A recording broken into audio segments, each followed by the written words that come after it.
Bonjour et bienvenue sur la chaîne Histoire, qui éduque et rassemble. Je suis ravie de vous retrouver ici, où chaque histoire est conçue pour enseigner quelque chose de précieux, pour toucher votre cœur et surtout, pour rassembler les familles autour d'un moment de partage. Aujourd'hui, nous allons nous plonger dans une aventure exceptionnelle, une histoire que j'ai intitulée « La magie du savoir ». Elle nous montrera comment la connaissance, ce trésor que nous pouvons tous acquérir et partager, a le pouvoir de transformer notre monde. Préparez-vous à rencontrer des personnages inspirants et à découvrir un super pouvoir qui est à la portée de tous. Alors, installez-vous confortablement, ouvrez grand vos oreilles et votre esprit. Commençons cette belle histoire ensemble. Je m'appelle Déborah et je suis une petite fille très curieuse. Comme beaucoup d'enfants, je pensais que les super-pouvoirs n'existaient que dans les bandes dessinées et les films. Vous savez, des gens qui volent, qui ont une force incroyable ou qui peuvent devenir invisibles. Mais aujourd'hui, j'ai fait une découverte qui a tout changé dans ma tête. J'ai réalisé qu'il existe un super-pouvoir bien réel, un pouvoir encore plus impressionnant, parce que tout le monde peut l'avoir. C'est le pouvoir de transmettre le savoir. Les personnes qui le possèdent ne portent ni cape ni masque, mais elles changent le monde. Un esprit à la fois, une idée à la fois. Elles construisent le futur, patiemment, chaque jour. J'ai compris que ce pouvoir est une sorte de magie, une magie qui illumine l'esprit des autres. Venez avec moi. Je vais vous présenter quelques-uns de ces héros du quotidien que j'ai rencontrés. Voici la première personne que j'ai rencontrée, la professeure Olga. Elle travaille dans une école pleine de couleurs et de rires d'enfants. Chaque matin, elle accueille ses élèves avec un grand sourire chaleureux, avec une patience infinie et une passion qui brille dans ses yeux. Elle leur apprend à former les lettres, à les assembler pour créer des mots, puis des phrases qui racontent des histoires. Elle leur montre comment les chiffres peuvent danser ensemble pour résoudre des problèmes. Mais ce n'est pas tout. Madame Olga leur ouvre les yeux sur le monde qui les entoure, sur les mystères de la nature, sur l'histoire des gens qui ont vécu avant nous. Chaque jour, dans sa classe, une petite graine de curiosité est plantée. Elle sait que le savoir ne commence pas dans les livres, mais avec ceux qui enseignent avec leur cœur, ceux qui allument la première étincelle. Ensuite, mon chemin m'a mené dans un lieu silencieux et rempli de trésors, la bibliothèque. C'est là que j'ai fait la connaissance de Monsieur Lucas, le bibliothécaire. Il est le gardien de milliers d'histoires. Son travail ne consiste pas seulement à ranger les livres sur les étagères. Non, Monsieur Lucas est un guide, un explorateur de mondes imaginaires. Il connaît chaque recoin de sa bibliothèque. Quand quelqu'un arrive, un peu perdu, il sait poser les bonnes questions pour l'aider à trouver exactement le livre dont il a besoin. Une histoire d'aventure pour s'évader, un poème pour rêver, ou un livre documentaire pour répondre à une question qui trotte dans la tête. Il dit que chaque livre est une porte qui s'ouvre sur un nouvel univers, une nouvelle pensée, une nouvelle émotion.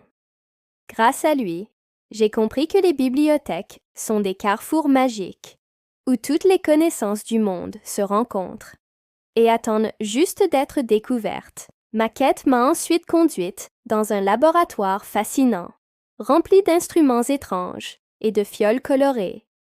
C'est le domaine de la docteure Béatrice, une scientifique. Je l'ai observée pendant qu'elle travaillait, avec une concentration intense.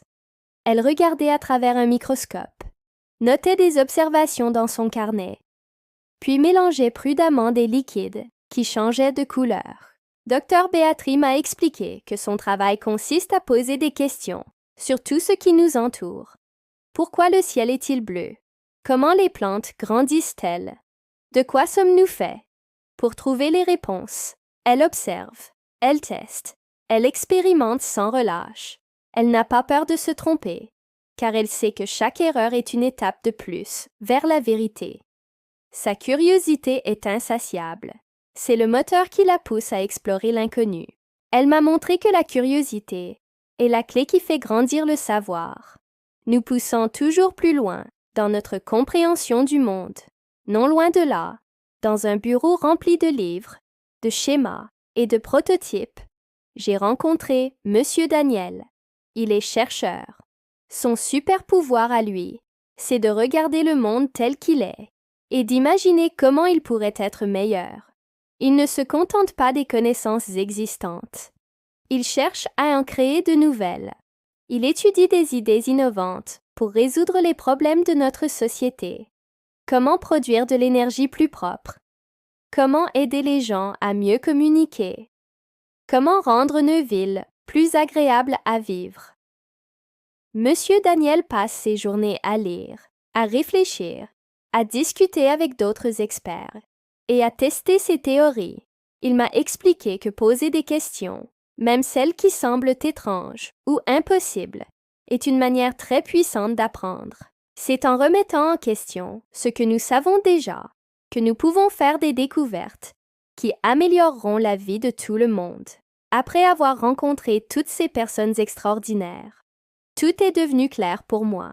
J'ai compris que la magie du savoir n'est pas cachée dans un grimoire secret ou réservée à quelques élus. Elle est partout autour de nous, tout le temps. Elle est dans le geste d'une enseignante qui guide la main d'un enfant. Elle est dans le conseil d'un bibliothécaire qui nous tend un livre. Elle est dans la persévérance d'une scientifique devant son microscope et dans l'imagination d'un chercheur qui dessine le futur. Apprendre et enseigner sont les deux faces de cette même magie. C'est un cycle sans fin, où chacun peut être à la fois élève et maître.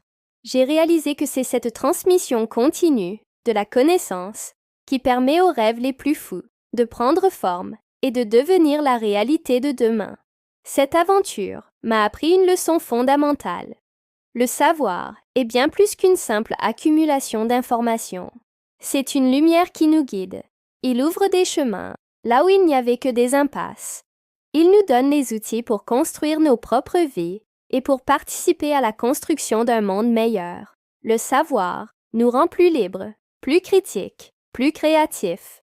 Il éclaire notre avenir et celui des générations qui nous suivront. Alors, maintenant que nous avons exploré ensemble cette magie, je vous pose la question. Et vous, qu'aimeriez-vous apprendre aujourd'hui? Quelle nouvelle porte avez-vous envie d'ouvrir? N'oubliez jamais que le pouvoir d'apprendre est entre vos mains. Merci d'avoir partagé ce moment avec moi. N'hésitez pas à vous abonner pour ne manquer aucune de nos prochaines histoires. À très bientôt.